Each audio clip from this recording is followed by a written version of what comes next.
بسم اللہ الرحمن الرحیم، السلام علیکم۔ پروگرام کیپٹل ٹوڈے کے ساتھ آپ کا میزبان رضا سید حاضر خدمت ہے۔ امید ہے آپ کا اختتام ہفتہ اچھا گزرا ہوگا۔ ناظرین، اختتام ہفتہ کے اوپر کچھ اہم ترین خبریں ہمارے پاس موجود ہیں، جن کے اوپر آج ہم کچھ تفصیل اور کچھ تجزیہ آپ کی خدمت میں پیش کریں گے اپنے مہمانان گرامی کے توسط سے۔ سب سے بڑی خبر وہ جس کا انتظار پچھلے 8-9 ماہ سے پاکستان کے عوام کو تھا، یعنی IMF کے ساتھ پاکستان کی حکومت کے مذاکرات کا مکمل ہونا۔ IMF کی طرف سے جاری ہونے والے پریس ریلیز کے مطابق، جو کہ 12 مئی یعنی کل جاری ہوا، اس میں بتایا گیا کہ حکومت پاکستان کے ساتھ اسٹاف لیول کے اوپر تمام معاملات طے پا گئے ہیں، جس کے مطابق تقریباً $6 ارب کی رقم 39 مہینوں کے ٹائم اسپین میں پاکستان کو IMF کی طرف سے جاری کی جائے گی۔ دیگر جو نکات وہاں پر پریس ریلیز میں لکھے ہوئے ہیں، ان کے مطابق کوشش کی جائے گی IMF کی طرف سے، یعنی یہ شرائط کا حصہ ہے کہ حکومت پاکستان اپنی گورننس کو بہتر کرے، خاص طور پر پبلک سیکٹر کے ان اداروں کی گورننس کو بہتر کیا جائے کہ جہاں سے ریونیو جنریشن کے مواقع موجود ہوتے ہیں۔ یقیناً اس میں سب سے بڑا جو ہدف ہوگا وہ فیڈرل بورڈ آف ریونیو کی کارکردگی، اس کے علاوہ اسٹیٹ بینک آف پاکستان کے اوپر بھی خصوصی توجہ رہی IMF کے دوران ہونے والے ان مذاکرات میں، جبکہ اسٹیٹ بینک آف پاکستان کی جو فائنینشیل اٹانومی ہے اس کو یقینی بنانے کے لیے حکومت پاکستان سے ایشورنسز لی گئی ہیں IMF کی جانب سے۔ بظاہر ایسا معلوم ہوتا ہے کہ IMF کا یہ پیکیج مل جانے کے بعد کچھ شعبوں میں، جس میں سر فہرست بجلی اور گیس ہے، اس کے جو بلز ہیں اس میں رد و بدل نظر آ سکتا ہے، اور یہ رد و بدل اس حوالے سے نظر آئے گا کہ تقریباً 25% آبادی پاکستان کی جو ہے وہ جس سلیب کے اندر بجلی اور گیس استعمال کرتے ہیں، ان سلیبز میں سبسڈی کا جو مرحلہ ہے، سبسڈی کا جو کنٹریبیوشن ہے، اس کو ختم کیا جا رہا ہے، اس کو کم کیا جا رہا ہے۔ اس کے نتیجہ یہ نکلے گا کہ تقریباً 25% پاکستانی، جس میں جو متمول طبقے سے یا مڈل کلاس سے تعلق رکھتے ہیں، ان کو واضح طور پر اپنے بجلی اور گیس کے بلوں میں اضافہ نظر آئے گا۔ یہ ایک چیز ہے جو کہ سامنے آ رہی ہے۔ دوسرے جو انٹرنیشنل مارکیٹ میں پاکستان کی جو لوکل مارکیٹس میں جو ایکسچینج کا ڈالر کے ساتھ روپے کا پیرٹی کا عمل ہے، اس کو بھی فری فلوٹ کر دینے کی اطلاع موجود ہے، اور خدشات موجود ہیں کہ اس سال کے اختتام تک ڈالر کے مقابلے میں روپے کی قیمت قدر مزید کم ہوگی اور 160-165 روپے تک جانے کا امکان موجود ہے۔ لیکن فری مارکیٹ کا مطلب یہ ہے کہ پھر یہ مارکیٹ فورسز ڈٹرمن کرتی ہیں حکومت کی معاشی پالیسیاں، اور حکومت کی معاشی کارکردگی کیسی رہے گی، اس کا بہت زیادہ انحصار ہوگا ڈالر اور روپے کے درمیان شرح مبادلہ کے معاملات میں تبدیلی آنے کا۔ لیکن 160 اور 165 روپے کی آوازیں پہلے سے موجود ہیں۔ پیٹرول کے قیمتوں میں بھی اضافے کا امکان ہے، اس لیے کہ وہ تمام شعبے کے جہاں عوام کو سبسڈی دی جاتی ہے حکومت کی طرف سے، اس پر IMF کے جو تحفظات ہیں اس پر حکومت نے IMF کے ساتھ شرائط کو منظور کیا ہے۔ تو عمومی طور پر اگر اس کو میکرو اکانومی کے تناظر میں دیکھا جائے تو اس کا امپیکٹ کچھ اور ہوگا، لیکن اگر مائکرو اکانومی یا عوام کی جو روزمرہ کی خریداری کرنے کی جو ضروریات زندگی کی چیزیں ہیں، اس کے حوالے سے ان کی جو قوت خرید ہے، اس کے اوپر بظاہر منفی اثر پڑنے کا واضح امکان نظر آتا ہے۔ IMF کے پاس کیوں جانا پڑا حکومت کو، 8-9 ماہ کا عرصہ کیوں لگا، اور پھر اس نیگوسیشن کے دوران اہم ترین تبدیلیاں جو ہمیں دیکھنے کو ملی، اس میں پاکستان کی جانب سے پاکستان تحریک انصاف کے نمایاں ترین اوپننگ بیٹسمین جناب اسد عمر صاحب، جو کہ وفاقی وزیر خزانہ تھے، ان کی وکٹ بھی گر گئی، اور بظاہر ایسا ہی لگتا ہے کہ ان کی وکٹ گرنے کے پس پردہ IMF کے ساتھ پاکستان کے مذاکرات اور مذاکرات کے درمیان پیش آنے والا تعطل اور تحفظات، جن کا اظہار گاہے بگاہے IMF کی جانب سے غیر ان آفیشلی کیا جاتا رہا ہے۔ اسد عمر صاحب کو آج کی تازہ ترین خبر کے مطابق قائمہ کمیٹی برائے فائنانس کا چیئرمین بنا دیا گیا ہے۔ نوید قمر صاحب، جن کا تعلق پاکستان پیپلز پارٹی سے ہے، انہوں نے اسد عمر صاحب کے نام کو پروپوز کیا اور قائمہ کمیٹی نے اس کو ایکسیپٹ کیا، جس کے بعد اب وہ چیئرمین ہو چکے ہیں فائنانس کی اسٹینڈنگ کمیٹی کی۔ اور اسد عمر صاحب کا یہ بیان بھی آن دا ریکارڈ ہے، آج انہوں نے میڈیا کے ساتھ بات کرتے ہوئے بات بتائی ہے کہ اب میں ان وجوہات کی طرف آؤں گا اور بتاؤں گا کہ IMF کے ساتھ جو مذاکرات اور نیگوسیشنز چلی ان میں کیا مسائل تھے ان میں کیا رکاوٹیں تھیں اور اب آگے کا کیا لاہ عمل ہوگا. ایگزامن کرنے کا اختیار ہوتا ہے پبلک اکاؤنٹ کمیٹی کو ان تمام معاملات کو جو حکومت کی متعلقہ وزارت کے تحت انجام دیے جا رہے ہوتے ہیں. اس حساب سے اسد عمر صاحب کی اپوائنٹمنٹ یقیناً بہت زیادہ اہمیت کی حامل رہے گی. اس کے علاوہ ایک اہم ترین آئینی ڈیولپمنٹ آج پاکستان کی تاریخ میں اس وقت دیکھنے میں آئی جب قومی اسمبلی میں متفقہ طور پر 26ویں آئینی ترمیم کو منظور کیا گیا. اس آئینی ترمیم کا مرکز اور محور فاٹا کا پاکستان کے اندر ایک مکمل طور پر اس کی شمولیت آئینی طور پر قانونی طور پر قرار دیے جانے کا عمل ہے. یاد رہے کہ پارلیمنٹ میں موجود تمام سیاسی جماعتوں نے اس بل کو متفقہ طور پر منظور کیا ہے جو کہ ایک بہت خوش آئین بات ہے قانون سازی کے حوالے سے بھی اور فاٹا کے عوام کے ساتھ پاکستان کے عوام کی یکجہتی کا اس میں اظہار بھی ہوتا ہے. آج خصوصی دعوت پر ہمارے ساتھ موجود ہیں پاکستان پیپلز پارٹی فاٹا کے صدر جناب اخندزادہ چٹان صاحب. گفتگو کا آغاز آپ سے میں کرنا چاہوں گا. چٹان صاحب سب سے پہلے تو آپ کو مبارک ہو کہ فاٹا کے حوالے سے عام ترین قانون سازی جو کافی عرصے سے پورے ملک اور قوم کو مبارک ہو اور آپ کو خصوصی مبارک اس لیے ہو کہ آپ پاکستان پیپلز پارٹی فاٹا کے صدر بھی ہیں. اس بارے میں ہمیں بتائیے گا کہ یہ 26ویں آئینی ترمیم جو آج ہوئی ہے منظور, اس سے آپ یعنی ایک اپوزیشن جماعت کی حیثیت سے کس حد تک مطمئن ہیں اور آگے وہ کون سے اقدامات ہیں جو آپ سمجھتے ہیں کہ فوری طور پر ہونے چاہیے جس سے فاٹا کے عوام کا جو درین مطالبات ہیں وہ بھی پورے ہوں اور ان کا کانفیڈنس بلڈنگ بھی ہو؟ بسم اللہ الرحمن الرحیم. میں اپنی طرف سے پورے قوم کو مبارکباد پیش کرتا ہوں. آپ کا بھی شکریہ ادا کرتا ہوں کہ آپ نے آج اس اہم موقع پہ مجھے بلایا. دیکھیے جی, فاٹا جو ہے وہ تقریباً 110 سال FCR کا جو قانون تھا, جو ایک اس طرح کا قانون تھا جس کا نفاذ انسانوں پہ تو آپ چھوڑ دیں, جی جنگل کے جانوروں پہ بھی اس کا اطلاق مناسب نہیں ہے. تو اس کے لیے مسلسل جدوجہد کر رہے تھے فاٹا کے عوام جمہوری اور آئینی طریقے سے کہ اس میں چینجز آئے اور ہم بھی پختونخوا میں شامل ہو جائے اور ملک کا جو قانون ہے اس کا ہم پہ بھی نفاذ ہو. صحیح.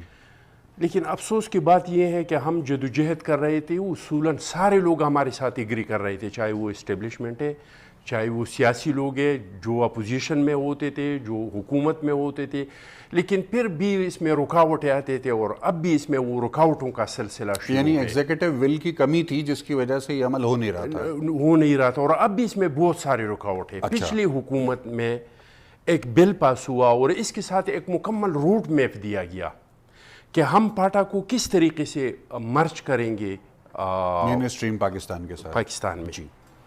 فیصلہ یہ ہوا کہ یہ عمل ہم 5 سال میں مکمل کریں گے.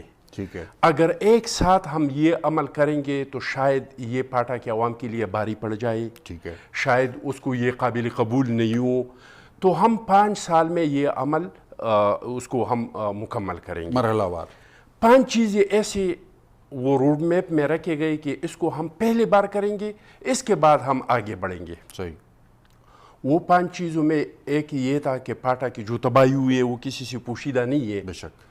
79 سے باقی ملک پہ تو جنگ مسلط ہوا 2004 9/11 کے بعد, جی دہشت گردی مسلط ہوئی 2004 کے بعد, لیکن ہم پہ تو 79 سے 40 سال ہو گئی جب سے افغان وار شروع ہوا اور وہاں پہ رشین فورسز آ گئے اور اس کے مقابلے میں ساری دنیا کے فورسز آ کے اور ہمارے ٹرائبلز ایریا میں ڈیرے ڈال دیے. تو اس زمانے سے ہماری تباہی کا سلسلہ شروع ہوا ہے.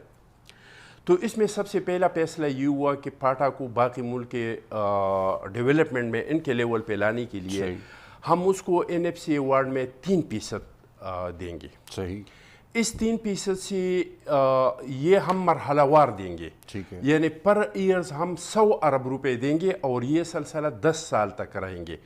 5 سال ہم ریہیبلیٹیشن ریکنسٹرکشن کریں گے دہشت گردی کی جنگ میں اور اس سارے تباہی میں جو سکول, جو پول, جو راستے, جو بجلی, جو چیزیں خراب ہوئی ہیں ہم اس کو بنائیں گے اور یہ 5 سال میں ہم اس کو ملک کے باقی حصے کے برابر ڈیولپمنٹ میں لائیں گے. سب سے پہلا فیصلہ یہ ہوا. دوسرا فیصلہ یہ ہوا چونکہ FCR کے تحت ملک کے اعلیٰ عدالتوں میں اپیل کا حق نہیں تھا ٹرائبلز ایریا میں, کہ ہم فاٹا کے عوام کو ملک کے اعلیٰ عدالتوں میں اپیل کا حق دیں گے اور وہاں پہ ایک جج بٹھائیں گے تاکہ وہاں پہ قانون کے مطابق فیصلے ہوں. صحیح. جو جرگ اور پولیٹیکل انتظامیہ کے ذریعے جو فیصلے کہ اس کا سلسلہ ختم ہو۔ تیسرا فیصلہ یہ ہوا کہ ہم بالفور طور پہ وہاں پہ بلدیاتی الیکشن کریں گے، جو پیسے یہاں سے جائیں گے جو NFCA وارڈ میں ملیں گے، تاکہ منتخب نمائندوں کے ذریعے اس کا یہ ڈسپوزل منتخب ترقیاتی کہ اس کا منصفانہ تقسیم ہو۔ صحیح۔ ہر یونین کونسل کے ناظم کو 60% آبادی کے اور 40% اس کو رقبے کے لحاظ سے وہ ملے تاکہ پورا خطہ ایک ساتھ ایک جیسا ترقی کرے۔ صحیح۔ تیسرا فیصلہ یہ ہوا کہ ہم چوتھا کہ ہم پانچواں کہ ہم وہاں پہ صوبائی الیکشن کریں گے۔ جب صوبائی نمائندے آ کے صوبائی اسمبلی میں بیٹھ جائیں گے، اس کو فلور حاصل ہوگا، ان کے بندے جا کے اسٹینڈنگ کمیٹیوں میں بیٹھ جائیں گے، تو باقی جو عمل ہے مرجر کا اس کو ہم آہستہ آہستہ ان کے مشاورت کے ساتھ بڑھائیں گے، اور 5 سال کے لیے پاٹا کے عوام کو چھوٹ ملے گا جو ان کو مراحت دی گئی ہیں۔ کوٹا سسٹم ہے، اس کا بجلی کا بل ہے یا ٹیکسز ہے، یہ ساری چیزیں ان لوگوں کے ساتھ مشاورت کے ساتھ آگے بڑھائیں گے۔ ٹھیک ہے۔ نوشابہ منان صاحبہ پاکستان تحریک انصاف ابھی جو بل پاس ہوا ہے، جی، پاٹا کے عوام کو آج بھی خطرہ ہے، کیونکہ ہم دیکھ رہے ہیں کہ مسلسل اس میں رکاوٹیں ڈال رہی ہیں۔ 22 تاریخ کو الیکشن ہونا تھا، اس کے لیے جواز یہ بنایا کہ یہ سیٹیں اور واقعی کم تھی۔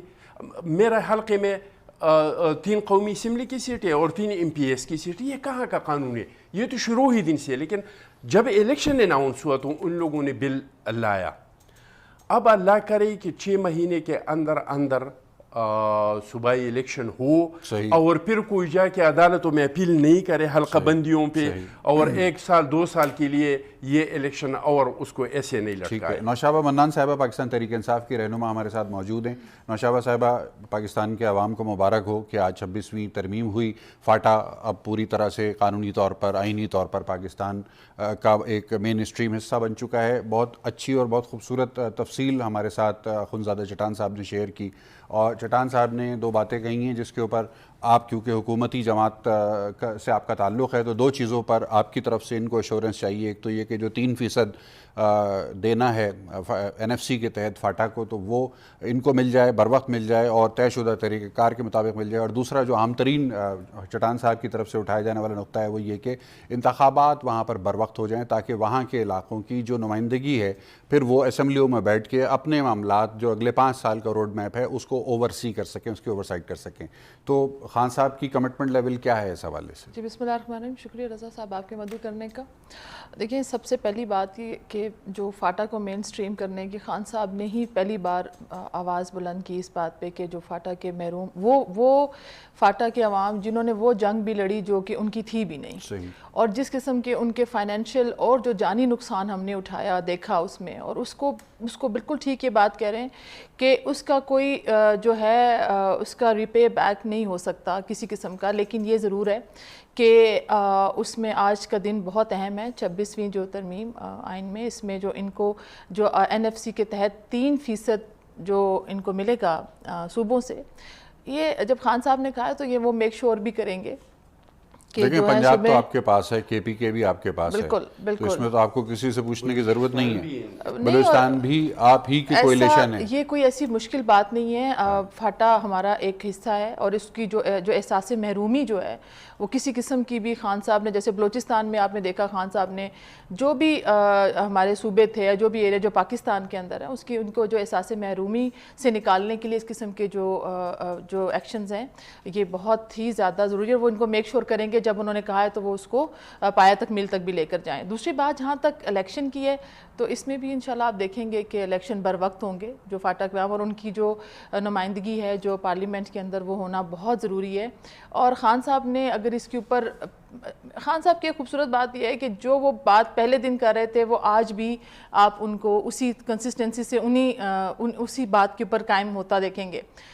لیٹر آن آج آپ چٹان صاحب مسکرا رہے ہیں، وہ پوچھوں گا بعد میں، نہیں وہ جو بات آپ مجھے ہماری اکانومی کو لے کر جو امبیلنسز ہیں اس کو لے کر ضرور ریزرویشن سب کی ہیں، خاص اسپیشلی جو آئی ایم ایف کو لے کر جو ابھی اچھا یعنی تحریک انصاف کی بھی ریزرویشنز ہیں ہماری؟ تو دیکھیں جی ہم تو کہتے تھے بالکل نہ لیں آئی ایم ایف سے پیسہ, ہم تو بالکل بھی نہیں چاہتے تھے. ہم تو پاکستان کے میں اگر آپ کو اپنی بات بتاؤں, ہم سب کی یہی رائے تھی. ہم تو کہتے تھے جو لوٹا ہوا پیسہ ہے یہ 6 بلین کی کیا بات کرتے ہیں, اس میں تو حساب ہی کوئی نہیں کتنے بلین زرداری صاحب اور نواز شریف صاحب ملک سے باہر لے گئے, ان سے لے لیں, ہمیں ضرورت ہی نہیں ہے آئی ایم ایف کے پاس جانے کی. ہم تو کہتے ہیں لوٹا ہوا پیسہ لے کر آئیں. لیکن اس میں آپ لوگوں کو خاطر خواہ کامیابی نہیں ہوئی. نہیں ایسا نہیں ہے کامیابی نہیں, اس کے اوپر ہمارے دیکھیں اداروں کی مضبوطی کے اوپر پھر ہم بات کر رہے ہیں.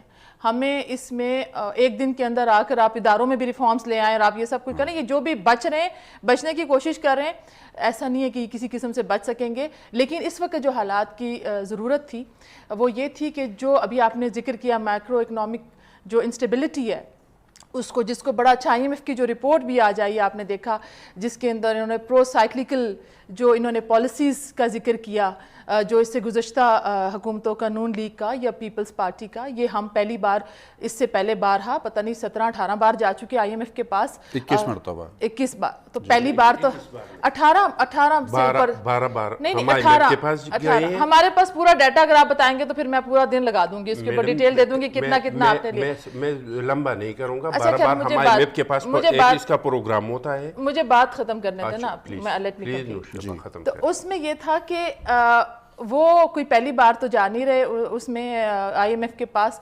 ہماری بھی یہی خواہش تھی کہ نہ جائیں, لیکن اپنی جو ان کی ویکنیسز تھیں, جو اسٹرکچرل یا ویکنیسز آپ کہہ سکتے ہیں یا انسٹیٹیوشنل ویکنیسز تھیں, یہ انہی کی تھی جو انہوں نے ایک آرٹیفیشل گروتھ شو کی ہوئی تھی. اور اس کے بعد جو بھی ابھی تو آئی ایم ایف کی جو رپورٹ ہے یہ ایک میرے خیال میں ایک تماچہ ہے پچھلی جو حکومتیں ہیں ان کے منہ کے اوپر.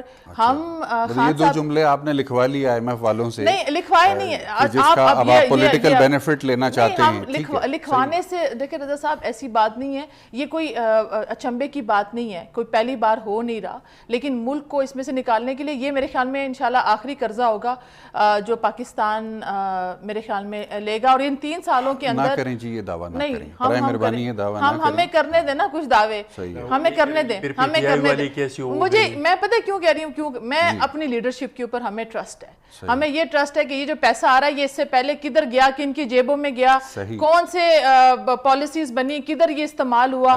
ہمیں اب یہ پتہ ہے کہ یہ جو بھی ہوگا یہ پاکستان کی بقا کے لیے ہوگا. اور ملک کی جو اقتصادی صورتحال ہے اس کے اوپر ہم ایک مفصل رائے لینا چاہیں گے. ہمارے ساتھ ہماری خوش قسمتی کے اسٹوڈیو میں موجود ہیں جناب محترم نعیم صدیقی صاحب, سینئر تجزیہ کار ہیں, بیورو چیف ہیں رائل نیوز کے, اور اس کے علاوہ ملک کی معیشت پر اور اقتصادیات کے اوپر بہت گہری نظر رکھتے ہیں. نعیم صدیقی صاحب سے میں چاہوں گا کہ ایک ذرا ڈیٹیل اوور ویو ساری صورتحال کا دیں, لیکن ایک مختصر وقفے کے بعد.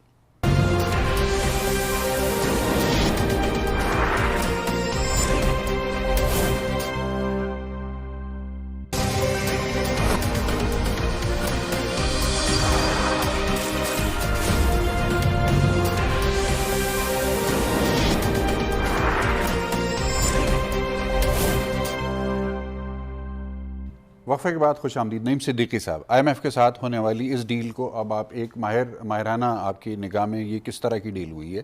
شکریہ رضا صاحب. میں نے ایک آرٹیکل لکھا ہے, شاید کل کے اخبار میں وہ چھپے گا, اس کی آخری جو شعر ہے وہ میں آپ کو وہاں سے شروع کرتا ہوں. جی ارشاد. دل کے پھپھولے جل اٹھے سینے کے داغ سے, واہ, اس گھر کو آگ لگ گئی اس گھر کے چراغ سے. بات یہ ہے کہ اس وقت کسی کے اوپر تنقید کرنے کا, کسی کو کچھ کہنے کا کوئی ضرورت بھی نہیں اور فائدہ بھی نہیں ہے. کسی جماعت کو کچھ کہنے کی ضرورت نہیں. پوری قوم کے آگے میں افسوس کرتا ہوں, وہ پوری قوم سے افسوس کرتا ہوں کہ ہم وہ لوگ جو پچھلے 40 سال سے اس ملک کی خدمت کر رہے ہیں, جائز طریقے سے پیسہ کما رہے ہیں, جائز طریقے سے محنت کر رہے ہیں, اس ملک کی معیشت کو اس کا پہیہ گھمانے کے لیے ہر قسم کا تردد محنت کر رہے ہیں, لیگزروٹنل کی گولیاں کھا کے سوتے ہیں, کاروبار کرتے ہیں, محنت کرتے ہیں کہ کس ملک کا پہیہ چلے. آج افسوس سے کہنا پڑتا ہے, آپ کے پچھلے پروگرام میں آپ مجھے کہہ رہے تھے کہ آپ اپنے غیر رضائی طور پہ اپنے ہاتھوں کو کیوں مل رہے ہیں. جی, میں آج ان جو ہاتھوں کو کہہ رہے تھے میں مر رہا تھا, اس کا جواب آج آپ کے سامنے ہے کہ کھودا پہاڑ نکلا چوہا. آپ مجھے یہ بتائیں کہ $6 بلین کیا ہے؟ ایک 85 بلین ڈالر کی اکانومی ہماری جو ہے جی, اور 100 ارب کا فورن لون ہے, اور اتنا ہی ہمارا لوکل لون ہے. 74% آف دا GDP پہ ہم چلے گئے ہیں. جی, اور اس میں $6 بلین وہ بھی 3 سال میں جی وہ بھی مشروط کر دیے آپ نے ان کے ایگزیکٹو بورڈ کی منظوری کے ساتھ کہ یہ کام آپ کریں گے تو ہم یہ ٹرنچ آپ کو ریلیز کریں گے.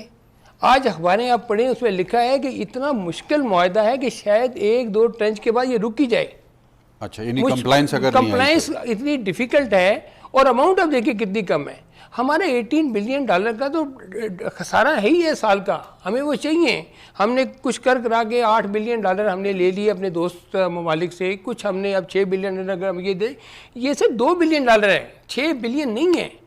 آپ کو ہر سال ملنے ہیں, 39 مہینوں میں ملنے ہیں. تو لوگوں کو یہ پتہ ہونا چاہیے کہ یہ پیسہ ایک دم ہماری جیب میں نہیں آیا, یہ ریمیٹنس ہو نہیں گئی ہمارے اکاؤنٹ میں, یہ پیسے آ نہیں گئے. یہ پیسے ہمارے اکاؤنٹ میں آنے ہیں, لیکن ان کے ساتھ سخت شرائط ہیں. وہ سخت شرائط کیا ہیں؟ ایک طرف سے انہوں نے آپ کا پوری آپ کی معیشت کا نچوڑ نکال لیا ہے. انہوں نے کہا ہے کہ آپ یہ کام کریں گے, آپ اپنے اسٹیٹ بینک کو بااختیار کریں گے, وہاں انہوں نے اپنا بندہ بٹھا دیا.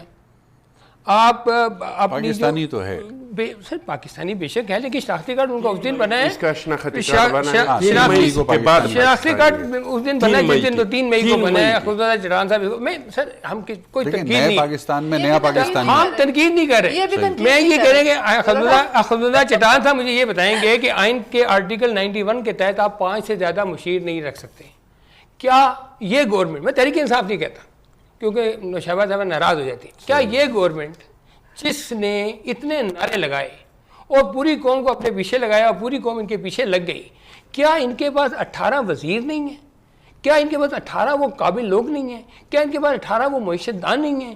کیا یہ پاکستانی لوگ, کیا پاکستان کا کوئی بیوروکریٹ اس قابل نہیں ہے کہ اسٹیٹ بینک کا گورنر بن سکے؟ کیا ایف بی آر کا کوئی ایسا بندہ, ایف بی آر کے 21,000 جس میں 1700 گزٹڈ آفیسر ہیں, اس میں کوئی ایسا بندہ نہیں جو ایف بی آر کا چیئرمین بن سکے؟ کیا آپ کے پاس کوئی ایسا منسٹر نہیں ہے جو اپنا ریونیو کو سنبھال سکے, جو کہ فائنانس منسٹری کو سنبھال سکے؟ سر یہ 9 مہینے میں آپ آئے تھے اصلاحات لے کے. میں پھر کہتا ہوں یہ وہی لوگ ہیں, یہ پیپلز پارٹی کے لوگ ہیں, یہ نون لیگ کے لوگ ہیں, یہ کاف لیگ کے لوگ ہیں, اور اس میں کچھ تحریک انصاف کے لوگ ہیں. ان کو سپروائز کون کر رہے ہیں؟ تحریک انصاف کا ایک لیڈر کر رہے ہیں. ٹھیک ہے, کیا ان کا یہ ویژن تھا؟ تو یہ تو قومی حکومت ہوگی, قومی حکومت ہوگی. کیا ان کا کیا یہ ویژن ہے کہ ہم 9 مہینے میں ان پیپلز پارٹی کے ان وزیروں کو رکھیں گے, وزیر خزانہ کو رکھیں گے, وزیر اطلاعات کو رکھیں گے؟ کیا ان کا یہ ویژن تھا کہ قافلی کے ان لوگوں کو رکھیں گے؟ کیا ان کا یہ ویژن تھا کہ ہم 9 مہینے میں اپنی معیشت کو اتنا ڈاؤن کر دیں گے؟ سر آپ مجھے یہ بتائیں کہ آپ ان 6 بلین, جو ملک $18 بلین سال کا ویسے ہی خسارہ کر رہا ہو, اس میں $6 بلین کی کیا اہمیت ہے؟ 2 بلین پر ایئر. 2 بلین آپ یہ $6 بلین آپ تو لوگوں کو, پھر آپ کیا ان معاہدے کی جو شرائط ہیں وہ آپ عوام کے سامنے لے کے آئیں. خبردار چٹان صاحب پارلیمنٹ میں بیٹھے ہوئے کہ ان کو یہ پتہ ہے کہ اس معاہدے کی کیا شرائط ہیں. ان شرائط کو ہمیں سی ٹی ایف پہ انہوں نے سختی ہمارے پہ کی, ہم نے 11 تنظیموں پہ پابندی میں لگائی. ایف اے ٹی ایف میں ہم شدید مشکلات کا شکار ہیں. 19 مئی کو ایف اے ٹی ایف کا اجلاس ہو رہا ہے, اس کے بعد آئی ایم ایف کا بورڈ بیٹھے گا, اس کے بعد اس چیز کی اپروول ہوگی, اور اس کے بعد ابھی آپ بات کر رہے تھے کہ 25% عوام کی. سر دیکھیں ہمارے ملک میں اگر 30% لوگ یا اس سے نیچے غربت کے لکیر سے نیچے ہیں, اور کوئی 10% بھی لوگ نہیں ہیں جو ہمارے ٹاپ لیول میں آتے ہیں. یہ 10% وہ لوگ ہیں سر جو پیرلل اکانومی اور فارمل اور انفارمل اکانومی دونوں کو چلا رہے ہیں. اب آپ نے پچھلے 9 مہینے میں کیا, میں آپ کو تھوڑی سی بیک گراؤنڈ میں لے کے جاؤں گا. دیکھیے فیئر جب آپ ان لوگوں کو پکڑتے ہیں جو کسی وجہ سے ٹیکس پیمنٹ میں نہیں ہے, یا آپ سمجھتے ہیں کہ وہ غلط کر رہے ہیں, تو اس سے الارمنگ وہ لوگ بھی ہو جاتے ہیں صحیح کام کر رہے ہوتے ہیں, کیونکہ وہ آٹے کے ساتھ گیہوں بھی جاتے ہیں. اچھا وہ جو خوف کا ماحول آیا, آج آپ پہلا دن تھا اسٹاک مارکیٹ کا, آئی ایم ایف کے پیکج کو اسٹاک مارکیٹ میں کیا ریٹ کیا, یہ سر 800 پوائنٹ آج مارکیٹ نیچے گئی. آپ کی مارکیٹ 34,000 پوائنٹ سے نیچے چلی گئی ہے. یہ وہ کون سے انڈیکیٹر ہیں؟ مطلب آپ کون سی معاشی اصلاحات کر رہے ہیں, آپ کون سی معاشی تدابیر کر رہے ہیں؟ آپ نے ان چیزوں کے بارے میں پہلے کیوں نہیں سوچا؟ چلے میں کہتا ہوں پرانی گورنمنٹ تھی نا, ان کے جو تھنک ٹینک تھے پرانی گورنمنٹ کے, آپ ان کو بلا لیتے. آپ حفیظ شیخ صاحب آپ بلایا انہوں نے, اب انہوں نے بلایا, اسے کہ خود ناکام ہو گئے نا, پھر بھی ان کو بلا لیتے, ان کو کہتے ہیں دیکھیں جی آپ سے کہاں کوتاہیاں ہوئی ہیں ہمیں بتائیں. میں ایز اے پاکستانی عام آدمی, عام شہری, عام بزنس مین میں پوچھتا ہوں, سر میرے پاس $60,000 تھے 2004 میں, 2005 میں $1,000 تھا. آج میرے پاس $60,000 جو ہیں, مجھے بتائیں $400 بھی نہیں ہے. $400 ہے. مجھے آپ دن بدن غریب کرتے جا رہے ہیں اور پھر مجھے آپ یہ کہتے ہیں کہ آپ فکر نہ کریں, ہم بے نظیر انکم سپورٹ میں سبسڈی بڑھا دیں گے, ہم 230 ارب روپیہ بجلی میں سبسڈی دے دیں گے. لیکن جہاں سے اس ملک نے ترقی کرنی, آسٹریلٹی میئر سے کہ اکانومی بہتر ہو سکتی ہے, آسٹریلٹی میئر سے کبھی اکانومی بہتر نہیں ہو سکتی. آپ کے پاس کون سی ایسی ڈرائیونگ فورس ہے, آپ کون سے ایسے منصوبے لے کے آئے ہیں, آپ نے کون سا ایسا ویژن دیا ہے, آپ نے آگے 9 مہینے کون سی ایسے انڈسٹریل اصلاحات کر دی ہیں, آپ نے 9 مہینے میں آگے کون سی ایسا بدل کر دیا کہ جو جس سے آگے لوگ کہ ہم انویسٹ کریں گے, ہم اس ملک پیسہ لے کے آئیں گے. ہمیں اگر کسی چیز کی ضرورت تھی سر, ہمیں ایکسپورٹ کی ضرورت تھی, ہمیں باہر سے پیسے کی ضرورت تھی. آپ کو پتا ہے اسد عمر صاحب گھٹنے کی مین وجہ کیا ہے؟ مین وجہ یہ تھی ان کا جی $200 ارب سوئٹزرلینڈ میں پڑا ہوا ہے, $10 ارب کی سالانہ جو ہے منی لانڈرنگ. سر یہ سیاست نہیں ہے, آپ جو مرضی بیان دے دیں, یہ معیشت ہے, اس پہ فگر آپ کو ثابت کرنی ہے. تو 2+2 4 کرنا پڑے گا, 2+2 آپ 6 نہیں کر سکتے. چٹان صاحب, یہ رحیم صدیقی صاحب نے تو, مجھے تو ڈپریشن ہو گیا ہے ان کی گفتگو سن کے. آپ کچھ کہنا چاہیں گے, پھر اس کے بعد ہم جواب لیں گے. دیکھیے جی, ڈپریشن والی بات ہے بھی, یہ آئی ایم ایف کو بالکل ہم مانتے ہیں, ہم پہلے بھی گئے ہیں. اس کے ایک پروجیکٹ ہوتا ہے, پروگرام ہوتے ہیں, تو 21 بار ہم پروگراموں میں اور 12 دفعہ ہم آئی ایم ایف میں گئے.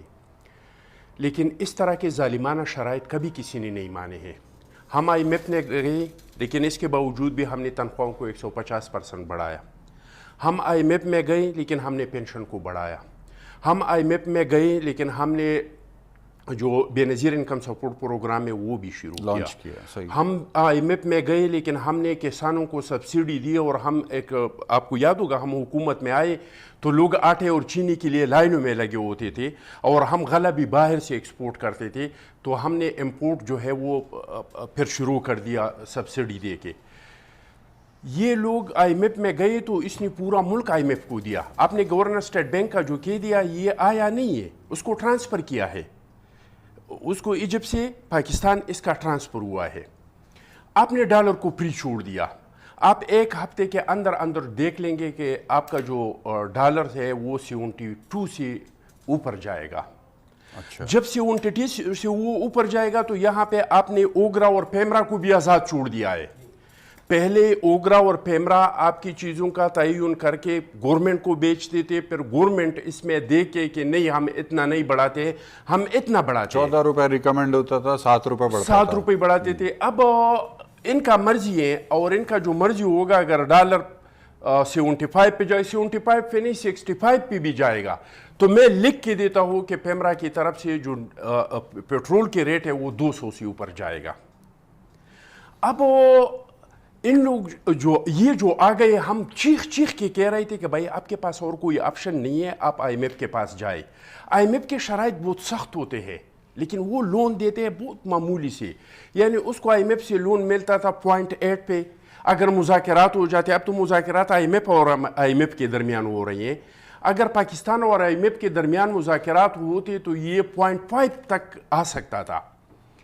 ان لوگوں نے کہا کہ نہیں, ہم نے کہا کہ خودکشی کر لیں گے, جیسے نوشابہ بھی کہہ رہے تھے کہ ہم تو نہیں جا رہے تھے, ہم تو جانا نہیں چاہتے تھے. ان لوگوں نے کیا کیا, ان لوگوں نے 9 ارب 60 کروڑ قرضہ لیا, اور کس ریٹ پہ لیا, 4.3 پہ, 3.7 پہ انہوں نے دوست ممالک سے قرضہ لیا. اب نوشابہ مجھے بتائے کہ وہ پیسے کہاں گئے جو آپ لوگوں نے, ہم نے لیا تھا قرضہ. ہم جو آ گئے مشرف کے دور میں, ہمیں جو قرضہ ملا تھا 47.7 ارب قرضہ ہمیں ملا تھا. جب ہم جا رہے تھے تو ہم نے قرضہ چھوڑا تھا نون لیگ کو 61.3 ارب قرضہ ہم نے نون لیگ کو چھوڑا تھا. نون لیگ جو جا رہے تھے تو ان لوگوں کو قرضہ چھوڑا تھا 92.3 بلین ڈالر قرضہ چھوڑا تھا. خدا کا خوف کرو, ہم سے 3 گنا زیادہ قرضہ اس حکومت نے 9 مہینے میں لیا.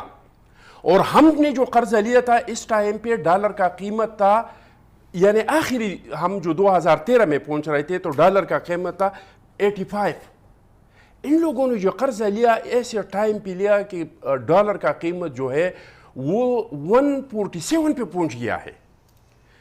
ہم نے تو قرضہ لیا تو پاکستان پہ, سوات پہ پاکستان کا جھنڈا لگایا. ہم نے تو قرضہ لیا تو ہم نے تو کسانوں کو سبسڈی دی, پاکستان کو ایک امپورٹ ملک بنایا. ہم نے تو قرضہ لیا تو ہم نے گلگت بلتستان کو خوشحال کیا, ہم نے تو پاٹھا کو خوشحال کیا. آپ یہ لوگ مجھے بتائے ہم نے پینشن جی کیا فاٹا میں خوشحالی لے کر آیا؟ پاٹا میں ہم نے پاٹا میں ایک تو یہ خوشحالی لائی کہ پاٹا سے ریٹ آف دی گورنمنٹ ختم ہو چکا تھا، اوپر رحمان صاحب کہہ رہے یہ قرضے سے آپ نے کیا تو آپ آپ وہاں پہ ایک فورسز کا ایک سیکنڈ نہیں، آپ برداشت کریں نا، برداشت کی بات تو آپ برداشت کریں، پھر میں بھی بولوں گا تو آپ بھی بات نہیں کر سکتے نا۔ پاٹا میں ہم نے کیا کیا، پاٹا میں ایک ہمارا جو فورسز کا جوان شہید ہوتا تھا تو اس کو ہم 30 لاکھ دیتے تھے اور اس کے بچوں کو ایجوکیشن تک اس کو پڑھانے کا ذمہ ریاست لیتے تھے۔ ایک سویلین جب وہاں پہ وفات ہوتا تھا، شہید ہوتا تھا، تو اس کو 3 لاکھ حکومت دیتے تھے۔ آئی ڈی پیز نکلی سوات سے لاکھوں کی تعداد میں، باجوڑ سے، مومند ایجنسی سے 2 فلڈز آ گئے۔ اس کے باوجود ہم نے 5 سال میں آپ لوگوں سے کم قرضہ لیا ہے جو آپ لوگوں نے 9 مہینے میں لیا ہے، اور یہ آپ لوگوں کی غلطی سے آپ لوگوں نے ٹیکس کلیکشن نہیں کیا۔ جو محترم عمران نیازی صاحب کہتے تھے کہ آئیں گے تو 2 ارب تو اس کے منہ پہ مار دیں گے، اور لوگ آ کے کیونکہ نواز شریف بھی چور ہے، زرداری بھی چور ہے، اور اس کو لوگ ٹیکس نہیں دیتے تھے، ہم تو 8,000 ارب ٹیکس تو ایسے یوں منٹوں میں جمع کر دیں گے۔ آپ نے چیخ کے کہہ دیا کہ ڈیمز فنڈ میں پیسے جمع کرے، کتنے آ گئے؟ 15 ارب آپ نے لگائے ایڈورٹائزمنٹ پہ، اور ٹوٹل 8 ارب آپ کے فنڈز میں آ گئے۔ تو یہ آپ لوگوں کے حالات اتنے خراب نہیں تھے، آپ لوگوں کو اتنے خراب حالات میں ملک نہیں ملا تھا، خراب حالات میں ہمیں ملک ملا تھا۔ جو بلوچستان میں ترانہ بجانا بند ہو گیا تھا، جو سوات سے پاکستان کا جھنڈا اتارا گیا تھا، جو روز دھماکے ہوتے تھے، جو ملک کے حالات ایسے تھے۔ منان صاحبہ بہت سارے سوالات جمع ہو گئے ہیں اور آپ کی تیاری یقیناً اچھی ہوگی، کیا کہیں گی اس کے اوپر؟ نعیم صدیقی صاحب کی گفتگو میں بھی کچھ نکات ہیں جن کا آپ کو جواب دینا ہے، اور مجھے جواب کیا، میں نعیم صدیقی صاحب کو ڈپریشن ریکزاٹنل کی گولی کھا رہے ہیں، یہ ابھی کے تو نہیں کھا رہے نا، یہ 3 دہائیوں سے کھا رہے ہیں، کیونکہ یہ ایک دن میں جو شعر و شاعری کرے، کاش یہی کالم انہوں نے لکھے ہوتے، اس وقت ان کو نظر ہی نہیں آ رہا تھا ملک میں کیا ہو رہا ہے۔ اس سے یہی تو بات IMF کی بھی ایک رپورٹ کے اندر یہی تو وہ بتا رہے ہیں کہ آپ نے عوام کو ایسا ڈینائل میں رکھا ہوا تھا اپنی اسٹریٹجیز کے ذریعے کہ آپ نے کلیئر پکچر ہی نہیں دی تھی۔ ہم جو کیمو تھیراپی کہہ رہے ہیں، ہم بارہا کہہ رہے ہیں کہ یہ ابھی آپ بیوروکریسی کی بات کریں، اپنا بندہ بٹھا دیں، کہ کون سے لوگ بٹھا دیں؟ وہ لوگ بٹھا دیں جو آپ کے اپنے درباری میر جعفر اور میر صادق بٹھا دیں، جنہوں نے اربوں روپیہ ملک سے لوٹ کے، یہ بیوروکریسی کا ہی کام ہے، یہ آپ کے اپنے بٹھائے ہوئے لوگ تھے نعیم صاحب۔ آج اگر آپ لوگ بیٹھ کر نا، مجھے بہت زیادہ افسوس ہوتا ہے کہ اس وقت وہی لوگ زیادہ بل بلا رہے ہیں، اس وقت انہی لوگوں کو زیادہ تکلیف ہو رہی ہے جس کے اوپر ہم جب ریفارمز کے اوپر بات کرتے ہیں نا، جس وقت ہم ٹیکس چوری کی بات کرتے ہیں، جس وقت ہم بجلی چوری کی بات کرتے ہیں، 30,000 آپ نے جو ہے وہ کاٹی ہیں درخواستیں، اس میں 4,000 کے اوپر کام ہوا ہے۔ تو ہم جو کام کر رہے ہیں اس وقت، اگر میں بتاؤں آپ کو رضا صاحب، اگر ہمیں کسی ضرورت نہیں تھی IMF کی، ہم اگر لوگ جتنی ایمانداری آج ہم دکھا رہے ہیں نا، جتنی آج ایمانداری، آج آپ کو شور بڑھ رہا ہے اور آج آپ لوگ کالمز لکھ رہے ہیں، یہی بات اگر آج سے پہلے کی جاتی، ابھی آپ نے عرض کیا کہ جی عمران خان ایک لیڈرشپ ہے، عمران خان صاحب کی لیڈرشپ کے، نہیں آپ سنیں، عمران خان صاحب کی، عمران خان صاحب کی میڈیا اور عدلیہ نے کیا تھا، اس کے 1% بھی آپ لوگ نہیں، یہ تو بالکل آپ مجھے بات کرنے کا موقع دینا، آپ یہ بات کر رہے ہیں، ایس پی آر کہہ دیتا ہے کہ ہاتھ تھوڑا سا نرم رکھیے، ہمارے لیے تو ایس پی آر نے نہیں کہا تھا کہ ہاتھ تھوڑا نرم رکھیے۔ یہی آپ لوگوں کی بات، یہی آپ کی بات ہے کہ جس وقت آپ لوگ سر جوڑ لیتے ہیں اس وقت آپ کو کوئی مفاد، ملکی مفاد نہیں ہے، مفادات آپ کے سارے اپنی کرپشن کو چھپانے کے لیے ہیں، آپ کو اپنی اس وقت ڈر لگا ہوا ہے، اور آپ کو اپنا آپ کی لیڈرشپ کو ڈر لگا ہوا ہے، ہم تو ہماری لیڈرشپ سے لے لو، ہم کریں گے، کر رہے ہیں انشاءاللہ، اور کر کے بھی دکھائیں گے۔ 9 مہینہ تو ہو گئے، ریفرنس نہیں تو جب کرتے ہیں مجھے ایک کیس آپ بتائیں جو آپ لوگوں نے کسی سے ڈالا ہے۔ میں بتاؤں آپ کو، یہ تو پرانی کیسز چل رہی ہے، آپ لوگوں کو بہت زیادہ تکلیف ہوگی جس وقت ہم سرے مہر اور فرنچ کاسل کی بات کریں گے۔ ہم نے تو کہا زرداری صاحب کی اگلی باری ہے، ہم تو منہ کھول کر کہتے ہیں کب کریں گے؟ ابھی تک تو آپ نے اتنی ثبوت نہیں کہ آپ کو کیا لگتا ہے شہباز شریف صاحب باہر کیا گئے ہوئے کرنے کے لیے؟ ہم نے کہا ہے کہ پیسہ لے کر آئے، واپس کریں۔ یہ نون لیگ کی بات نہیں ہے، بات یہ ایسی ڈیل نہیں کی، لیکن ان کے اوپر یہ پریشر ضرور ہے کہ $2.5 بلین آپ کا نہیں صاحب، اب ذرا سننے دینا بات، آپ سننے دیں، آپ ایک بات نہیں صاحب میں آپ کو بتاؤں، میری پلیز ایک ریکویسٹ سنیں، یہ جو آپ ٹیکنیکل ٹرمز جو عوام دیکھ رہی ہے نا، آپ بتائیں گے عوام کو بتانا ہے ٹیکنیکل، آپ عوام کو جھوٹ سچ بتانا ہماری ذمہ داری ہے، عوام کو سچ بتائیں گے، عوام کو پتہ نہیں کہ مسائل کیا ہیں، آپ عوام کو وہ چیزیں بتاتے ہیں جو عوام کو پتہ ہی نہیں ہے۔ ایسی بات نہیں ہے، نہیں دیکھیں، آپ جب تک ایک عام آدمی کو بتائیں گے نہیں کہ اس کی پوزیشن کیا ہے، اس وقت ملک کے حالات کبھی تبدیل نہیں ہو سکتے. آپ سب اوپر کی باتیں کرتے ہیں, چاہے پیپلز پارٹی ہے, نون لیگ ہے, آپ لوگ ہیں, آپ سب اوپر کی باتیں کرتے ہیں. آپ کو یاد تو لیگزاٹنی کھا کر نہیں آئے نعیم صاحب. بات یہ ہے کہ ہمیں اپنا ڈپریشن یا اپنی انگزائٹی, ہمیں پھر میں بارہا کہوں گی کہ ہمیں ملکوں کو اپوزیشن کا کردار بہت زیادہ اسٹرانگ ہوتا ہے, یہی لے کر چلتا ہے. ہمیں بجائے اس کے کہ آپ نے خود عرض کیا کہ عمران خان صاحب کے لیڈرشپ کے نیچے نون لیگ کے لوگ بھی ہیں, اور ہم کہاں سے لے کر آئیں گے. تو یہ تحریک تھی, اپنے انٹرسٹ کے اوپر آئے ہوئے اس دھڑے کی سیاست میں لوگ نہیں, تو اس لیے یہ بات کر رہے ہیں. اب آپ صحیح بات کر رہی ہیں, آپ اپنے انٹرسٹ کے اوپر آئے ہوئے نا, تو آپ ہی کے لوگ ہیں, ہم نے آپ لے کے آئے ہیں ان کو, آپ ان کو لے کے آئے, ہم نے لے کر آئے اپنے انٹرسٹ کے اوپر, خود لوگ آئے ہوئے ہیں. ٹھیک ہے, اس میں سب لوگ, شیخ صاحب خود آئے ہیں یا ان کو آپ نے خود آئے ہیں جی, وہ کھڑے تھے وہاں پہ پلے کارڈ لے کے, بڑے مہربانی مجھے لے لیں, میں آگے ہوں. ایسی بات نہیں, ہم نے بالکل تبدیلیاں کی ہیں. خان صاحب نے اپنی کابینہ کے اندر آپ نے تبدیلی دیکھی, انہوں نے کہا میں کروں گا ایک دم سے. ٹھیک ہے جناب, اس کے سلسلے کو جاری رکھیں گے ایک مختصر وقفے کے بعد.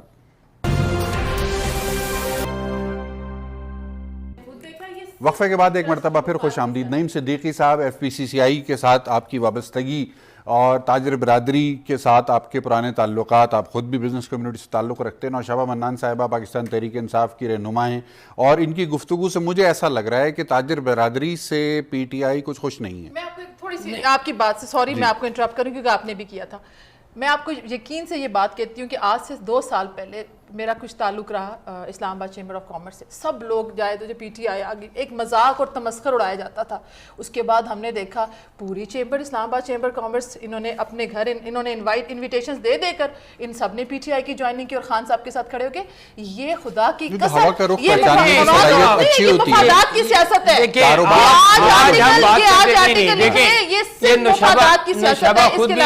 شبہ خود بھی چیمبر کی ممبر رہی ہیں, چیمبر میں ایکٹیو پارٹیسپیٹ کرتے. دیکھیں جو جتنی تاجر برادری ہے نا, یہ بیک بون ہے. صحیح ہے. بزنس جو ہے وہ فیڈریشن نے یا چیمبرز نے یا ٹریڈ بارڈی نے یا ایسوسیشن, یہ وہ تمام تاجر لوگ ہیں جس کے بغیر نہ حکومت چلتی ہے, نہ حکومت کے بغیر یہ تاجر معیشت کا پہیہ چلتا ہے. معیشت کا پہیہ چلتا ہے. میں جو پہلے بات کی, یہی 2.5-3 لاکھ لوگ ہیں جو معیشت کا پہیہ چلا رہے ہیں. باقی سیاسی وابستگی کی جہاں تک باتیں, ظاہر ہے جب بھی کوئی حکومت آتی ہے تو چونکہ یہ ادارے جو ہے نا یہ پرو گورنمنٹ ہی ہوتے ہیں سارے, تو گڈ فیتھ میں جاتے ہیں, گڈ فیتھ میں اس کے جانا پڑتا ہے کیونکہ ضرورت ہے, آپ کو ایک دوسرے کی ضرورت ہے. اب جو میں بات کر رہا ہوں نوشابہ صاحبہ سے بھی میں یہی عرض کر رہا ہوں کہ میرا سیاسی طور پہ کسی کے ساتھ کوئی وابستگی نہیں ہے.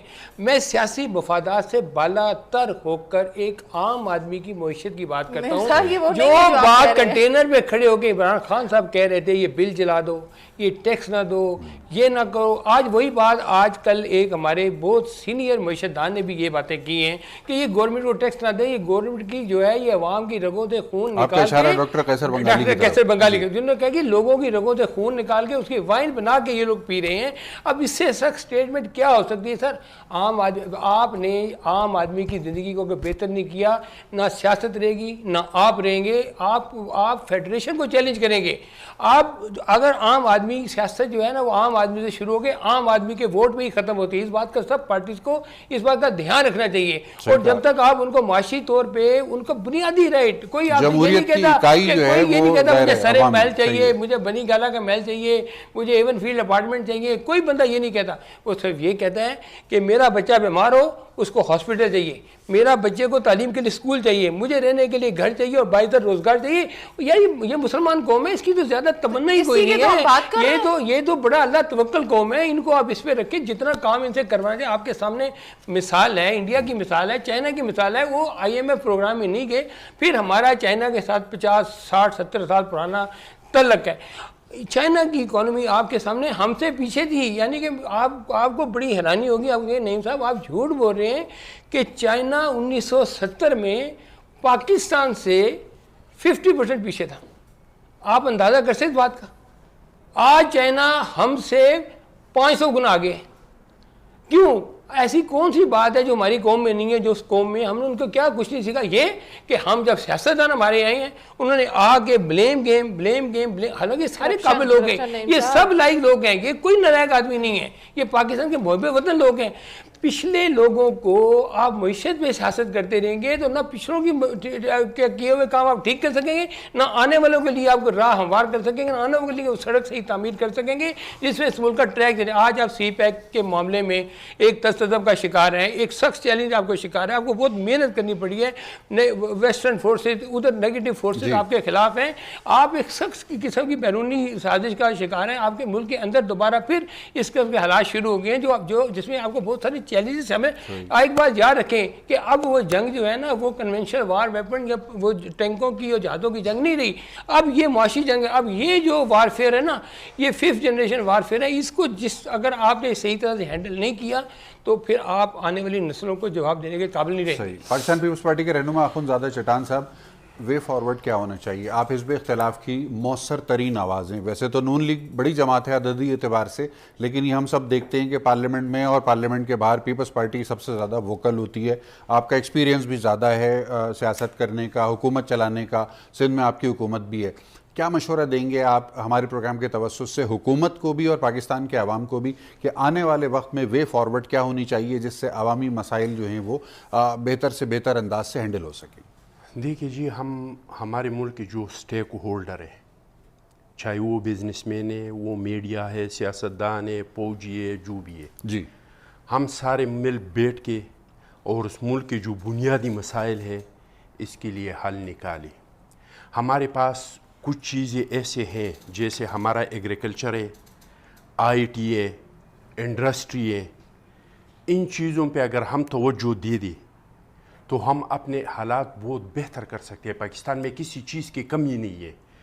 دنیا نے جب مل بیٹھ کے ایک چیز سے، مجھے ایسے ممالکوں کا مثال دے سکتا ہوں ورنہ لمبا ہو جائے گا کہ انہوں نے صرف سیاحت سے اپنا سارا مسائل کو حل کیا ہے۔ یہاں پہ آپ کے پاس سمندر ہے، آپ کے پاس پہاڑ ہے جس میں گرینائٹ، کرومائٹ، پتہ نہیں کیا، سونا، تانبا، ہر چیز، یورینیم، ہر چیز ہے۔ آپ کے پاس ایگریکلچر ہے، آپ کے پاس اتنا لیدر ہے، آپ کے پاس بہت سارے کچھ ہے۔ چٹان صاحب، یونٹی کیوں نہیں ہے؟ یونٹی، آپ مجھے یہ بتائے کہ یہ حکومت بنا تو اپوزیشن نے اس کو کہا کہ جی آپ قدم بڑھائے، ہم آپ کے ساتھ ہیں، تو انہوں نے اس کو تانی دی کہ یہ آپ تو چور ہے، یہ تو اپنی چوری کی وجہ سے، یہ تو اپنی کرپشن کی وجہ سے، اور ہم اپوزیشن کے ہاتھ نہیں ملائیں گے۔ ایک ایسے حالات میں جو انڈیا آپ پہ حملہ آور ہوا، ایسے ٹائم پہ آپ کی ملک کا جو چیف ایگزیکٹو ہے، جو وزیر اعظم ہے، وہ کہہ رہے ہیں میں نے اپوزیشن سے ہاتھ نہیں ملانا ہے، تو آپ کے اسٹیک ہولڈر جو ہے وہ کیسے اکٹھے ہوں گے؟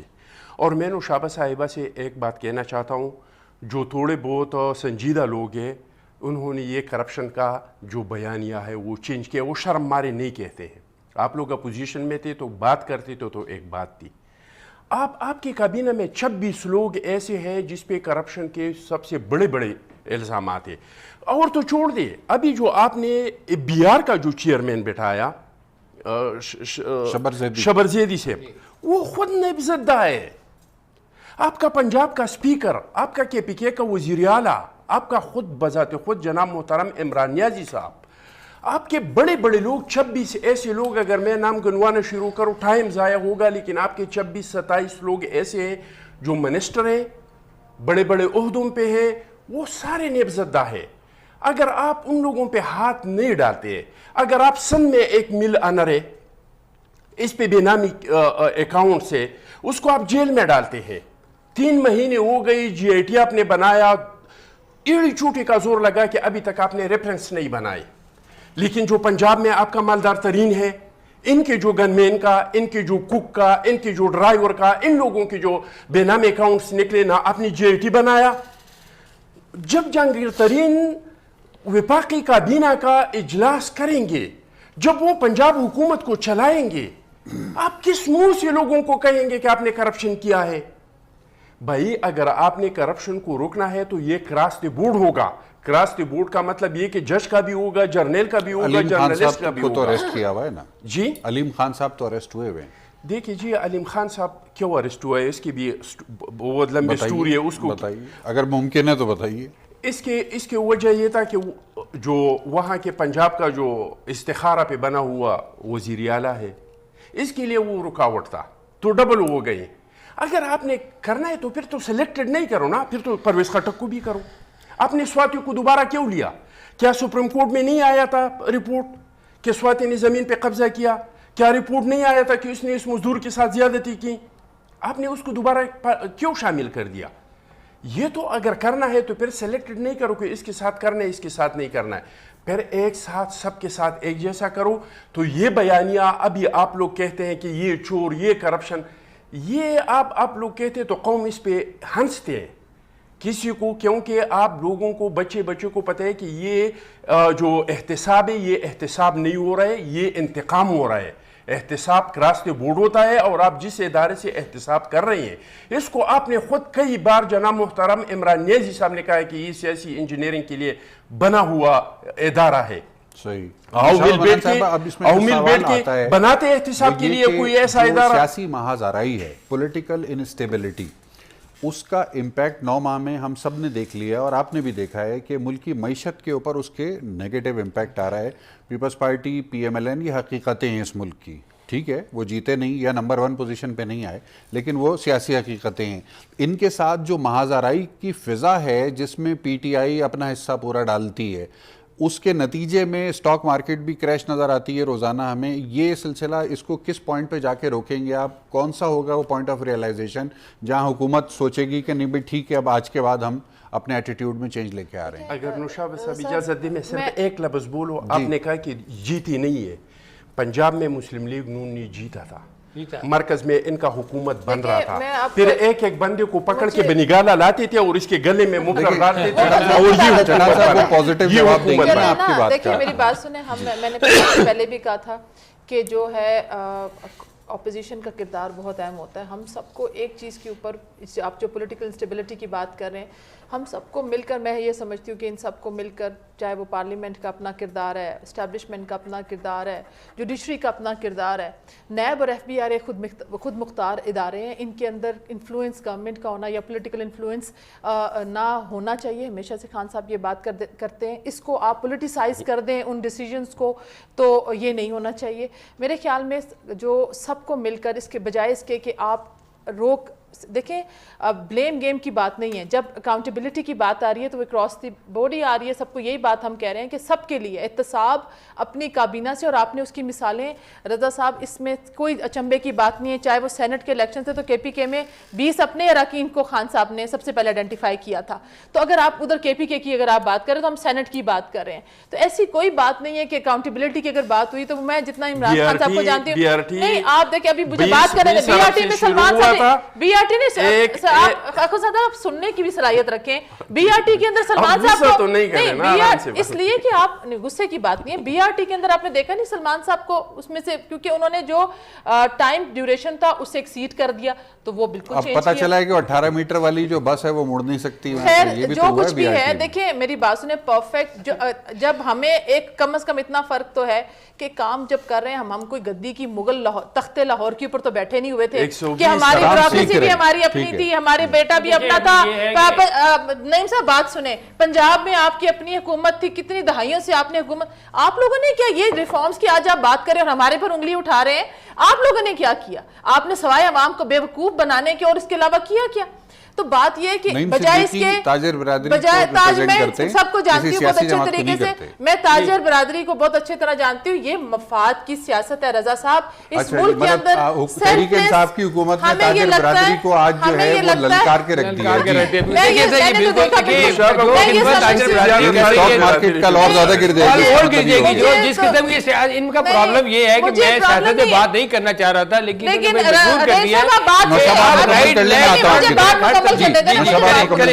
یہ سمجھتی ہوں کہ بجائے اس کے کہ اسی طرح کی بلیم گیم سے نکل کر میں آپ سب مل کر اگر ملک کو اپنا کوئی ایسی پالیسیز بنائیں جو اگر کمیاں رہ گئی ہیں تو ان کو دور کریں، تاکہ اس وقت جو ملک اس وقت جو ایک بحران کا شکار ہے اس میں سے وہ نکل سکے، بجائے اس کے کہ آپ ایک دوسرے کو. مجھے نہیں سمجھ آ رہا آج کا جو دن تھا وہ بہت اچھا اور خوش آئند دن تھا جس میں سب جماعتوں نے، ابھی انہوں نے تھوڑی دیر پہلے کہا کہ بارڈر پہ فوج کری تھی. میرے خیال میں جب جس وقت بھی ایل او سی کی خلاف ورزی ہوئی، جس وقت بھی بارڈر کے اوپر کوئی کشیدگی ہوئی تو اس پہ